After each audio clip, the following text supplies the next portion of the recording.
Hi, welcome to light talkies. பொதுவாக நம்ம குளிர்ந்த தண்ணியை தான் குடிக்க ஆசைப்படுவோம். வெளியே விளாண்டுட்டு வந்தாலும் சரி, வெயிலிருந்து வந்தாலும் சரி, எடுத்தோடனே ஃப்ரிட்ஜ் வாட்டர் தான் குடிப்போம். ஆனால் நம்ம குடி தண்ணீரை சூடுபடுத்தி ஹாட் வாட்டராக குடித்தோம்னா அதில் பல நன்மைகள் இருக்குது. ஹாட் வாட்டர் பொதுவாக நம்ம தேர்ந்தெடுக்கிறது கிடையாது. அது காரணம் என்னென்னா, ரொம்ப ஹீட் பண்ணிடக்கூடாது. ஒரு மிதமான ஹீட்டில் ஹாட் வாட்டரை குடிக்கணும். ஹாட் வாட்டர் குடித்தா என்னென்ன நன்மைகள்னு இப்போ நம்ம பார்ப்போம். ஃபஸ்ட்டு வாயு தொல்லை நம்மகிட்ட போயிடும். வாயு தொல்லை பொதுவாக கிழங்கு சாப்பிட்றனாலையோ முட்டை சாப்பிட்றனாலையோ அதிகமாக இருக்கும். நம்ம சாப்பாட்டில் பூண்டு அதிகமாக சேர்த்துக்கணும். அதே மாதிரி ஹாட் வாட்டர் குடிக்கணும். ஹாட் வாட்டர் முடிஞ்ச அளவுக்கு 1 கிளாஸ் 2 கிளாஸ் குடித்தாலும் போதும். ஒவ்வொரு தடவையும் சாப்பிடும்போது நம்மளுக்கு ஆட்டோமேட்டிக்காக வாயு தொல்லை ஓடிடும். அப்புறம் அஜீரண தலைவலி குணமாகும்.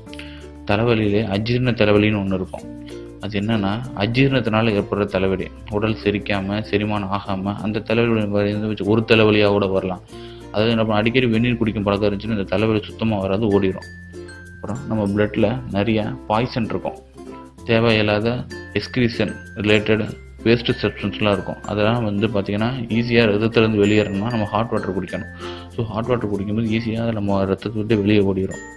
அப்புறம் பொதுவாக நம்ம காலையில் சாப்பாடை குறைக்கிறோம். அதனால அல்சர் அந்த மாதிரி ப்ராப்ளம் போகிறோம். அந்த வயிற்றுப்புண்ணு அதெல்லாம் அந்த வயிற்றுப்புண்ணெல்லாம் சரி பண்ண, பொதுவாக வயிற்றுப்புண்ணை சரி பண்ணுறது கஷ்டம். அல்சர் வந்த பின்னாடி அதை சரி பண்ணுறதுக்கு இல்லை அந்த வலியை குறைக்கிறதுக்கு ஹாட் வாட்டர் ரொம்ப யூஸ்ஃபுல்லாக இருக்கும். அல்சரும் ரொம்ப பெயினாக இருந்துச்சு இருந்தால் ஹாட் வாட்டர் எடுத்து குடிங்க.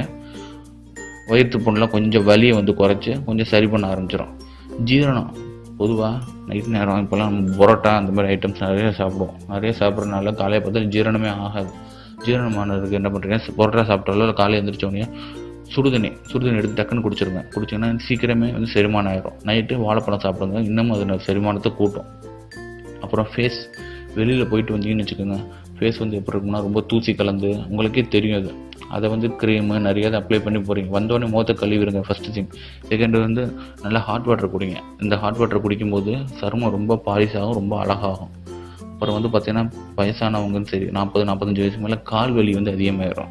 எங்கே நடந்துட்டு வந்தாலோ இல்லை சும்மா வீட்டில் உட்காந்தாலோ இல்லாட்டி காலில் சூவை பிடிச்சிக்கிறது இதெல்லாம் போகணும்னா நல்லா சுடுதண்ணி குடிக்கணும். சுடுதண்ணி மிதமான ஹீட்டில் சுடுதண்ணி குடிக்கும்போது அந்த கால் வலி முதற்கொண்டு குறையும். அப்புறம் பித்த வெடிப்பு இருக்கும் கால்லையோ இந்த கைகள் பாதங்களையோ இதில் பார்த்திங்கன்னா பித்த வெடிப்பு இருக்கும். அது வெந்நீரில் நல்லா குடிச்சிங்கன்னு வச்சுக்கோங்க, அந்த பித்த வெடிப்பு எல்லாமே க்ளோஸ் ஆகிடும். நாளடைவில் பார்த்தீங்கன்னா பித்த வெடிப்பு குணமாகி கால்கள் ரொம்ப அழகாயிடும். அப்புறம் பார்த்திங்கன்னா உடல் எடை, தண்ணீர் குடித்தா உடல் எடை கூடுங்குவாங்க. அது உண்மை. தண்ணீருக்கு அவ்வளோ பவர், அதுவும் ஹாட் வாட்டருக்கு ரொம்ப அதிகம்.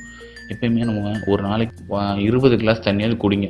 தண்ணி அதிகமாக குடிக்க நல்லது. அதுலேயும் ஹாட் வாட்டர் குடிக்கிறது நல்லது. அது உடம்போட வெயிட்டை அதிகப்படுத்தும். ஸோ இதெல்லாம் பண்ணுங்கள். ஹாட் வாட்டர் மெயினாக நம்ம உடம்புல சேர்த்துக்கோங்க. உங்களுக்கு தேவையில்லாத நோய்கள்லாம் எதுவுமே வராது. உடம்பு ரொம்ப நல்லா ஆரோக்கியமாக இருக்கும். தேங்க்ஸ் ஃபார் வாட்சிங்.